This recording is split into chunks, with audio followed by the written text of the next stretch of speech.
चलिए देखिए, क्योंकि अभी जो बीमारी है आई फ्लू आप जान ही रहे हैं, जिसके कारण चश्मा आप लोग भी लगाइए। नज़र से नज़र किसी को नहीं मिलाना है, क्योंकि क्या पता आई फ्लू हो जाएगा तो फिर आपकी पढ़ाई बाधित हो जाएगी।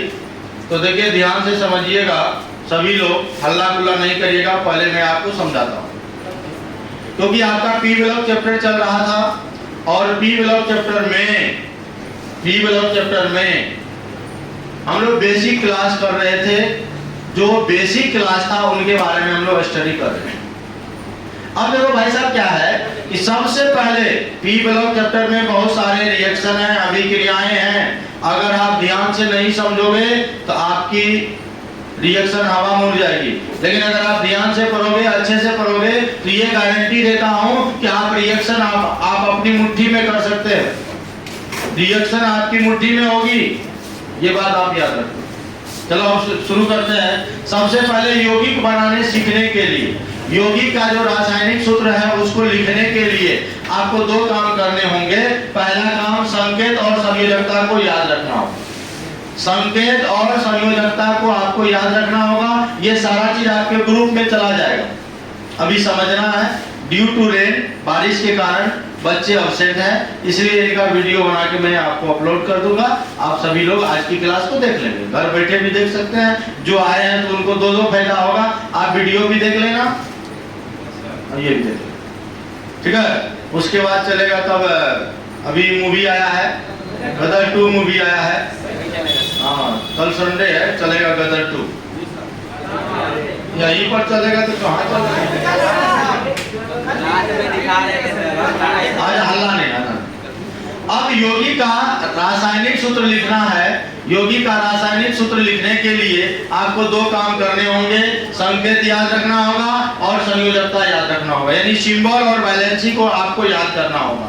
जैसे भाई साहब पहला एग्जांपल लेते हैं हमको कहा कि सोडियम क्लोराइड का फॉर्मूला सर बताइए, सोडियम क्लोराइड का रासायनिक सूत्र लिखिए। आपको याद है कि सोडियम क्लोराइड का NaCl होता है। आपने कहा सर NaCl, लेकिन जिनको याद नहीं है वो, तो भैया जिनको याद नहीं है उनके लिए मैं कह रहा हूं, ध्यान से सुनोगे।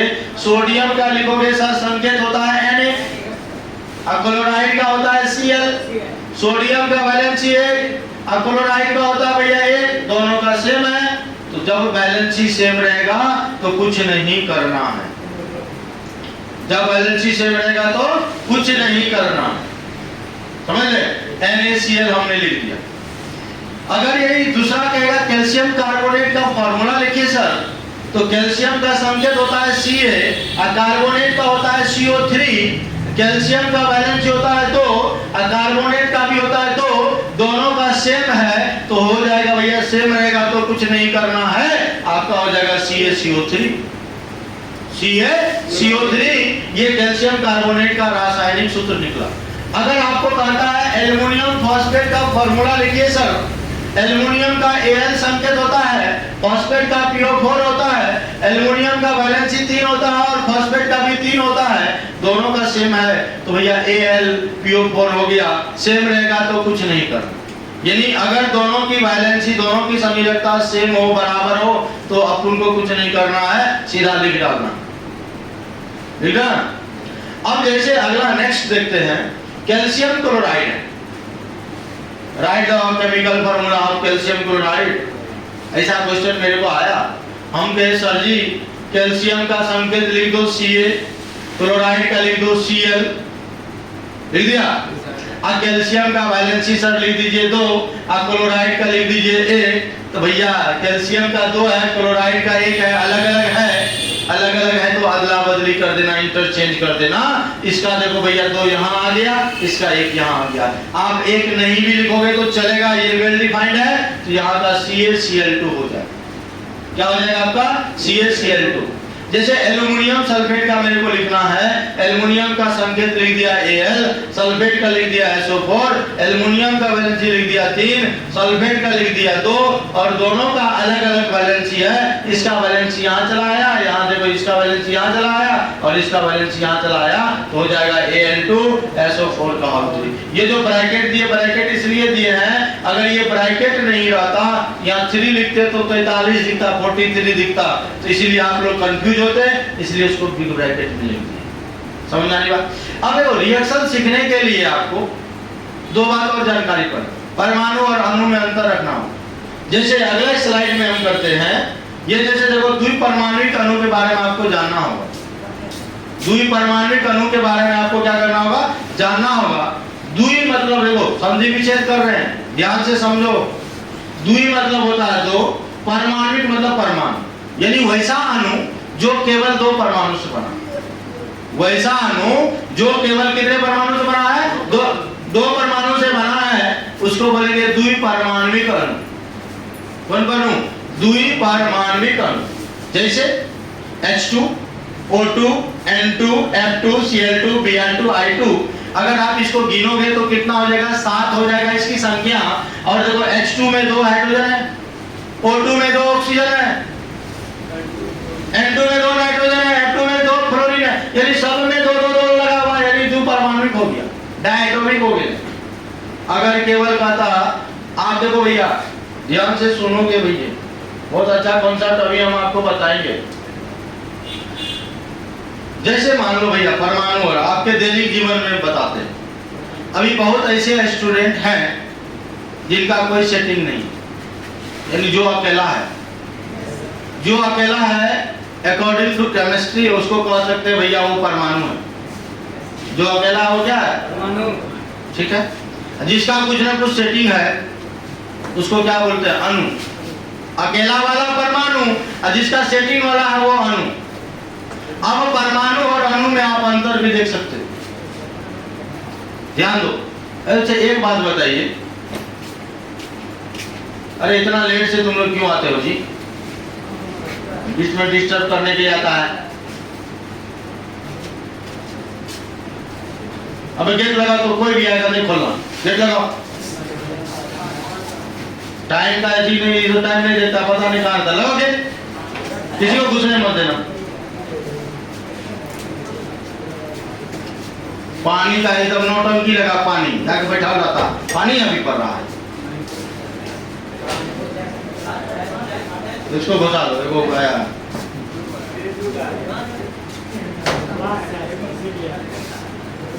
और ना जी डिस्टर्ब करो, मारेंगे, फट्टा सीधा कर देंगे तुम लोगों को।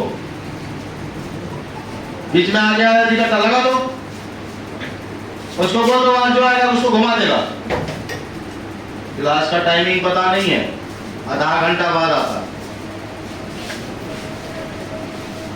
हाँ देखिए हम बता रहे थे परमाणु और अणु के बारे में। परमाणु मतलब जो अकेला हो, सिंगल हो। अणु मतलब जिसका कुछ ना कुछ सेटिंग हो, समझो इधर से। जो अकेला रहेगा परमाणु, जो अकेला रहेगा नहीं खुलेगा class, you can go now, time से आया करो अगले दिन से। अब देखिए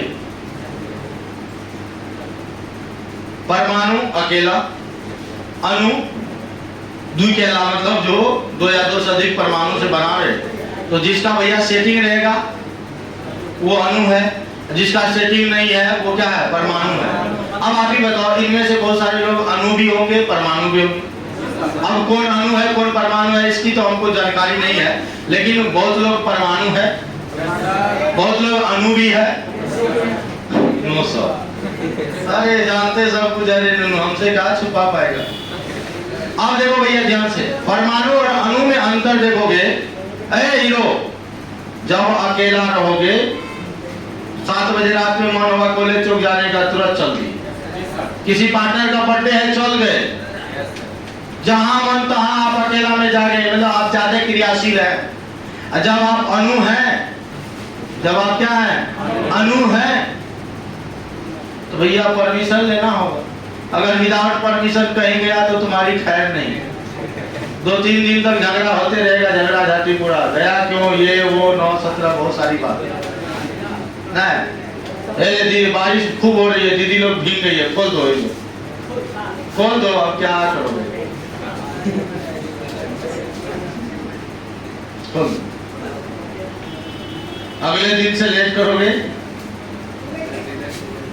देखो आग भी बरसे तो आना है, बारिश तो किसान बात है, आगो बरसेगा तो आना है, क्लास कभी बंद नहीं रहेगा। बच्चे नहीं आता तो हम पढ़ाएंगे क्या? छाता लो, रेनकोट लो। अब तो बारिश का समय आया तो की करेगा? थोड़ा सा बारिश होगा पढ़ाई छोड़ देगा? बारिश में खाना छोड़ दो तो तब मानेंगे नहीं सर खाना छोड़ दिए, ऐसा होगा? ध्यान दीजिए। हाँ है अल्लाह ने, हम लोग परमाणु और अणु पे थे। अरे यार सुनो न पहले,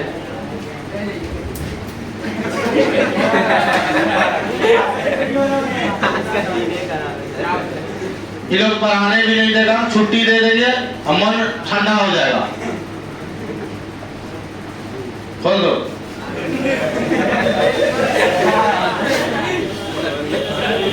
गजब है ये लोग जो है।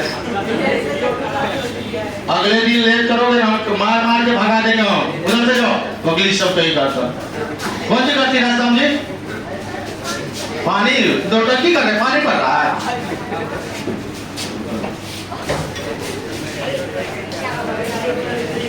पर डे तुमने डिस्टर्ब कर रहा, तभी सब सोचे वीडियो भी बनाएंगे समझाएंगे भी, ये लोग आके डिस्टर्ब कर रहा। चलो ध्यान से सुनो। परमाणु और अणु में अंतर समझा रहे थे।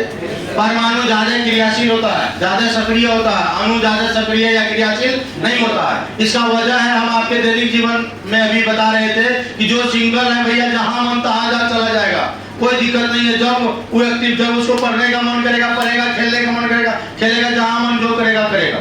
लेकिन जब वो अणु बन जाता है यानी किसी से सेटिंग हो जाता है, अब उसके अकॉर्डिंग चलना पड़ता है। आप कहीं जा नहीं सकते हैं, अब कोई अगर कहीं चला गया या चली गई बिना पूछे तब उसको 1000 सवाल का जवाब दे रहा। तो ये होता है। तो अणु ज्यादा क्रियाशील नहीं होता है लेकिन परमाणु ज्यादा क्रियाशील होता है, मैंने आपको प्रूव कर दिया। ठीक है। द्विपरमाणविक अणु होता है, डायएटॉमिक मॉलिक्यूल होता है। द्वि मतलब होता है दो, अपरमाणु जिसमें दो परमाणु होगा उसको बोलेंगे द्विपरमाणविक अणु, डायएटॉमिक मॉलिक्यूल। और इसकी संख्या कितना है? 7। इसकी संख्या 7 है। ठीक है, ये देखो गिनो ना, H2, O2, N2, F2, Cl2, Br2, I2। समझ गए? मतलब भाई साहब ये हुआ, ध्यान दो कि हाइड्रोजन कहेगा सिंपली लिखने तो आप H लिखोगे चलेगा। जब कोई रिएक्शन होगी, अभिक्रियाएं होगी और कहेगा हाइड्रोजन लिखो तो आपको लिखना होगा H2। अगर कहेगा हाइड्रोजन और ऑक्सीजन की अभिक्रिया करो तो आप हाइड्रोजन और ऑक्सीजन लिख दोगे, अभिक्रिया कर लेगा, इसे लिखना। अब कहेगा सर हाइड्रोजन लिख दिए, सर ऑक्सीजन लिख दिए, सही है? गलत है। जब भी आप रिएक्शन लिखोगे आपको इसी फॉर्म में लिखना होगा, इसी रूप में लिखना होगा। ये H2, O2, N2, F2, Cl2, Br2, I2 ऐसे। और हाइड्रोजन की वैलेंस एक होता है, ऑक्सीजन का 2, नाइट्रोजन का 3। अब जैसे भाई साहब यहाँ पर हमने रिएक्शन, बहुत सारे रिएक्शन को लिखा और क्या बनेगा कौन नहीं जानते। क्या बनेगा नहीं जानते हैं, क्या बनेगा कौन नहीं जानते। अरे जानते भी हो तो कौन नहीं जानते, सीखेंगे ना अभी। आप देखो क्या है, जैसे अभी आपके लाइफ में अगर लड़का से दोस्ती है तो आप बोलेंगे BF है, लड़की से दोस्ती है तो बोलेंगे GF है, मतलब बेस्ट फ्रेंड, गुड फ्रेंड, उल्टा मत सोचो। ठीक है। आप देखो भाई साहब, तो अगर ये बॉयफ्रेंड यानी लड़कों से दोस्ती को बॉयफ्रेंड कहा जाता है और लड़कियों से दोस्ती होती है तो उसको गर्लफ्रेंड कहा जाता है। अच्छा से रिएक्शन समझाना है, समझ लो, ऐसा मौका दोबारा भी आप नहीं आएगा। अब देखो तो दोनों का कंडीशन सेम भी हो सकता है, दोनों का कंडीशन अलग अलग भी हो सकता है। मतलब इनका प्रॉपर्टी अलग होगा, इनका कंडीशन अलग होगा, इनका भी अलग हो सकता है कंडीशन। इन दोनों का कंडीशन सेम भी हो सकता है। तो जब दोनों का कंडीशन सेम है, धीरे धीरे दोस्ती था, दोस्ती आरी से होता है प्यार बदल गया, प्यार बदल गया तो कंडीशन मानना पड़ेगा। अगर ये दोनों का कंडीशन सेम है, अगर ये दोनों का कंडीशन सेम है तो बल्ले बल्ले कोई दिक्कत नहीं है।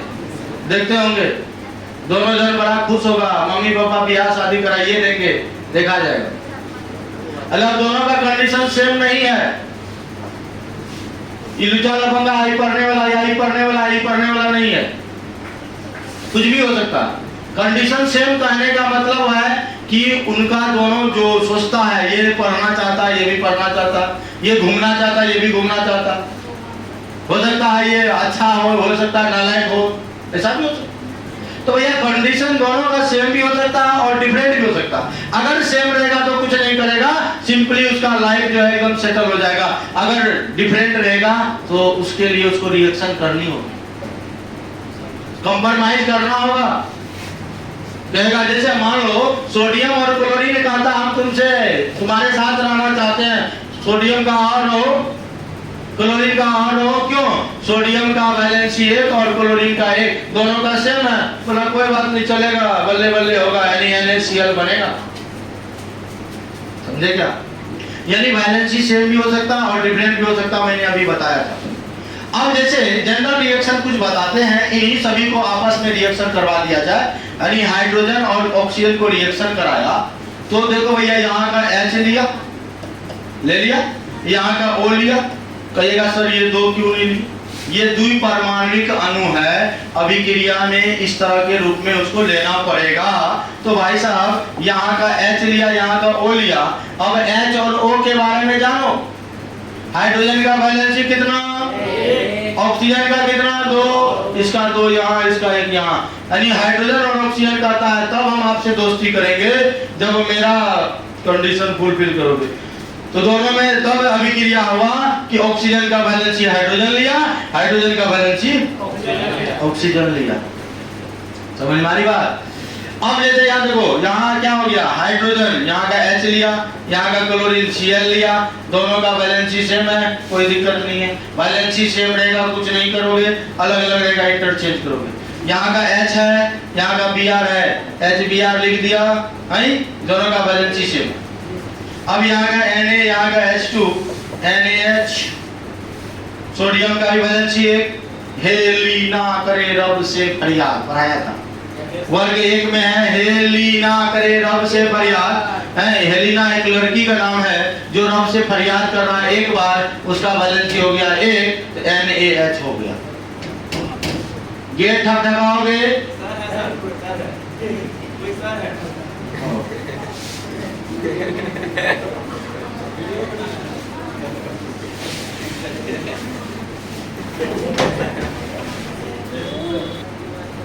चलो भैया आप आगे देखते हैं। देखें अब यहाँ का NH बन गया, यहाँ का हो गया N लोगे, यहाँ का H लोगे। नाइट्रोजन का वैलेंसी 3, हाइड्रोजन का कितना? चश्मा नहीं लगा या अभी बीमारी चल रहा है, हम सुरक्षित रहेंगे तब ना, आप लोग भी सुरक्षित रहिए। नाइट्रोजन का वैलेंसी 3, हाइड्रोजन का 1 बन गया क्या? NH3। यहाँ का N लिया, यहाँ का O लिया, इसका वैलेंसी 2, इसका 3, इंटरचेंज करके बना दिया। यहाँ का N लिया, यहाँ का Cl लिया, इसका 1, इसका 3, NCl3। देख लो वैसे इंटरचेंज करके बना। यहाँ का Mg लिया, यहाँ का N लिया, इसका 3, इसका 2 बन गया। समझे? इस तरह की बहुत सारी अभिक्रियाएं आपके पी ब्लॉक में होगा। रिएक्शन तो आपकी मुट्ठी में है, जान रहे हो प्रदीप सर, मतलब जानिए रहो, है ना? तो भैया रिएक्शन आगे देखेंगे। अब देखिए पी ब्लॉक में ये सारा टॉपिक है, पी ब्लॉक में ये सारा क्या है? टॉपिक है। ध्यान से सुनोगे, अल्लाह नहीं करोगे। तो भैया टॉपिक में वर्ग 15 से लेकर वर्ग 18 तक आपका जो है पी ब्लॉक, वर्ग 18 तक पी ब्लॉक आता है। वर्ग 15 से लेकर 18, रियल में वर्ग 13 से 18 तक है, 13 से लेकर 18 तक है। लेकिन वर्ग 13, वर्ग 14 आपके सिलेबस में नहीं दिया गया है। आपके सिलेबस में वर्ग 15 से लेकर 18 तक है। और वर्ग 15 में आप जैसे वर्ग 15 स्टार्ट करोगे, वर्ग 15 का जनरल रिएक्शन, जनरल प्रॉपर्टी सब पढ़ने के बाद उसमें यौगिक आएगा nitrogen, ammonia, nitrogen oxide, HNO3, उसकी संरचना है, उसके बारे में पूरा डिटेल और सारे यौगिक बनाएंगे। नाइट्रोजन NCl3 बनाएगा, बहुत सारा यौगिक का निर्माण होगा यहाँ। यानी वर्ग 15 के बारे में पूरा डिटेल पढ़ना है, वर्ग 16 के बारे में पूरा डिटेल पढ़ना है, वर्ग 17 के बारे में पूरा डिटेल पढ़ना है। वर्ग 17 में जो है फिर कल बाहर आई अंटी। वर्ग 18 में जाएंगे अक्रिय गैस और जैनन के यौगिक। अक्रिय गैस का जो प्रॉपर्टी होता है और जैनन यौगिक का निर्माण करता है, तो यहाँ पर हम उसका बारे में पढ़ेंगे। उसके बाद कोई भी यौगिक, जैसे N2 का हम पढ़ाना शुरू किए, N2 पढ़ाना शुरू किए, समझ रहे भाई? N2 बनाना शुरू किए तो हमको 5 चीज करना होगा। पहले उसकी संरचना बना लो। क्या बना लो? संरचना, स्ट्रक्चर। फिर उसको बनाने की विधि सीखिए, चाहे लैब मेथड हो यानी प्रयोगशाला विधि हो, चाहे अन्य विधि हो। पहले संरचना, फिर बनाने की विधि, फिर उसका भौतिक गुण पढ़िए, फिजिकल प्रॉपर्टी, फिर उसका केमिकल प्रॉपर्टी पढ़िए यानी रासायनिक गुण पढ़िए, फिर उसका यूजेज यानी 5 चीज। बोलो पहला क्या? संरचना, बनाने की विधि, भौतिक गुण, रासायनिक गुण, उपयोग। पहला क्या? दूसरा, तीसरा, चौथा, पांचवा। आप लोग चुप रहिए, ठीक रहेगा, नहीं बोल रहा। संरचना, बनाने की विधि, भौतिक गुण, रासायनिक गुण और उपयोग, ये सारा चीज आप पढ़ेंगे। हल्ला नहीं करो। ये वर्ग 18 तक में यहाँ तक हो गया। और किसी भी यौगिक को आप शुरू करेंगे तो यौगिक को शुरू करने से ये 5 चीज आपको पढ़ेंगे। उसके बाद आ जाओ रिएक्शन में। कार्बोनेट से अभिक्रिया हो सकता है, सल्फेट से अभिक्रिया होगा, ऑक्साइड से होगा, सल्फाइड से होगा, हेलोजन से होगा, धातु से होगा, अधातु से होगा और अन्य अभिक्रियाएं जो छूट गया अदर रिएक्शन होगा। ये रिएक्शन में आ गया। जैसे आप मान लो भाई साहब, हम वर्ग 15 शुरू किए, ऐसा नहीं कि वर्ग 15 में डाई नाइट्रोजन शुरू करिए देंगे। वर्ग 15 शुरू किए तो वर्ग 15 को कहते हैं नाइट्रोजन फैमिली, या इसका दूसरा नाम है नाइकोजन फैमिली। पी साइलेंट है, नाइकोजन फैमिली। और ये जो भैया नाइकोजन फैमिली होता है, फर्टिलाइजर फॉर्मिंग होता है। फर्टिलाइजर को कहते हैं उर्वरक यानी खाद्य पदार्थ। जिस वर्ग द्वारा खाद्य पदार्थ का निर्माण किया जाता है उसे उर्वरक फैमिली कहते हैं। अब जानो भाई साहब, इसमें नाइट्रोजन है, नेहा, पूजा, ऐश्वर्या, सब बीमार। ठीक, अब पूजा मुस्कुरावे से। हाँ देखो, ध्यान से देखो, नेहा, पूजा, ऐश्वर्या सब बीमार। और एक बात जानिए, आवर्त सारणी आप लोग देखे होंगे, आवर्त सारणी आप लोग पढ़े होंगे। ये आवर्त सारणी है, मैं आपको इस बोर्ड पर भी दिखाऊंगा आवर्त सारणी। और आवर्त सारणी में ये 2 लाइन को सीखना जरूरी है, ये लाइन और ये लाइन। इस लाइन को बोला जाता है उदग्र रेखा। ध्यान दो भैया, उदग्र रेखा इंग्लिश में बोलते हैं वर्टिकल लाइन, और इसको क्षैतिज रेखा यानी हॉरिजॉन्टल लाइन। आप लोग चुप रहो, नहीं कुछ बोलो। उदग्र रेखा को वर्ग या समूह कहते हैं, ग्रुप कहते हैं, और क्षैतिज रेखा को आप आवर्त यानी पीरियड कहते हैं। और वर्ग 18 है, वर्गों की संख्या कितना? 18, और आवर्त है 7। अब भैया जानो, वर्ग में मतलब क्या?